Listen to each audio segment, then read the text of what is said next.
There is a number sitting inside the Australian retirement system that, frankly, not enough people talk about openly.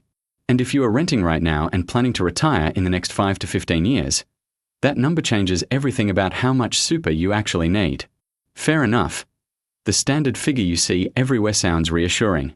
$630,000 for a single person, $730,000 for a couple. But here is the thing. Those targets are for homeowners, people with a paid-off roof over their head. If you do not own your home, those numbers simply do not apply to you. Not even close. So let us have a proper look at the real figures for renters, why the gap is so much larger than most people reckon, what the government actually helps with and where it falls well short, and a few things you can do right now to improve your position even if retirement is only a few years down the track. Here is the reality that took a long time for the industry to even acknowledge. For most of the past 2 decades, Australia's official retirement benchmarks simply assumed everyone owned their home outright by retirement. The renting population, the people who most needed guidance, were essentially invisible in the data. Straight up. That only changed recently when Super Consumers Australia produced the first serious research specifically on renter retirement needs. And what they found was pretty sobering. A single person renting in retirement needs approximately $659,000 in super to achieve a decent standard of living. A couple renting needs around $786,000 combined. Compare that to the homeowner targets: $322,000 for a single, $432,000 for a couple at a similar spending level. The gap is $337,000 for singles, $364,000 for couples. Actually, wait. Let me make that concrete for a moment. A single homeowner and a single renter, same age, same health, same lifestyle expectations, need completely different amounts of super to retire with the same standard of living. The renter needs to save more than double. And yet most of the retirement content you will ever read, most of the calculators, most of the advice out there, hands you the homeowner figure and sends you on your way. Worth knowing, and honestly a bit frustrating. Now, why is the gap so large? The answer is straightforward, but it adds up fast. A 1-bedroom apartment in an Australian capital city was renting for around $470 a week on average as of mid-2025. In Sydney, it was $560. That is somewhere between $24,000 and $29,000 a year, just in rent, coming directly out of your fixed retirement income, every single year, for potentially 20 or 25 years down the track. Homeowners with a paid-off home spend essentially zero on housing beyond rates and maintenance. That difference, $24,000 a year or more, has to come from somewhere. And in retirement, it comes from super. No way around it. This is why renters need 30 to 47% more money than homeowners to achieve the same standard of living in retirement.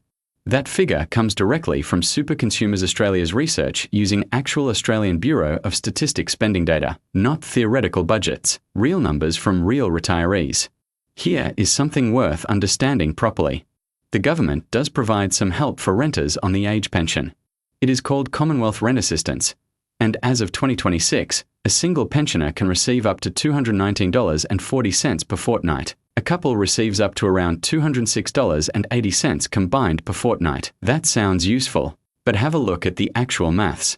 Maximum rent assistance for a single person works out to roughly $5,700 a year. If you are paying $470 a week in rent, you are spending $24,400 per year on housing. The government covers $5,700 of that. You are still personally funding $18,700 a year in rent from your own super or savings. Reckon that is fair? Most people do not.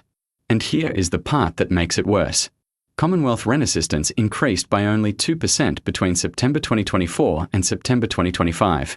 Actual rents in Australia rose 4.5% over the same period. The gap between what the government pays and what private market rent actually costs is widening every single year. Has been for years. And there is no sign of that changing anytime soon. There is one meaningful advantage the system does give renters, and this one genuinely surprises most people. Worth knowing. The age pension assets test thresholds are actually higher for non-homeowners than for homeowners. From July 2026, a single non-homeowner can hold up to $600,000 in assessable assets and still receive the full age pension. That is compared to $333,000 for a single homeowner.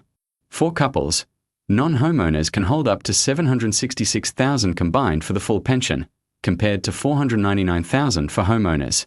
The logic is fair enough. The government recognizes that renters need more assets to fund their housing costs, so they are allowed to hold more before the pension reduces. If you are renting and approaching retirement age, this higher threshold is genuinely important. It means you can hold significantly more in assets and still receive pension support, which helps close some of the gap.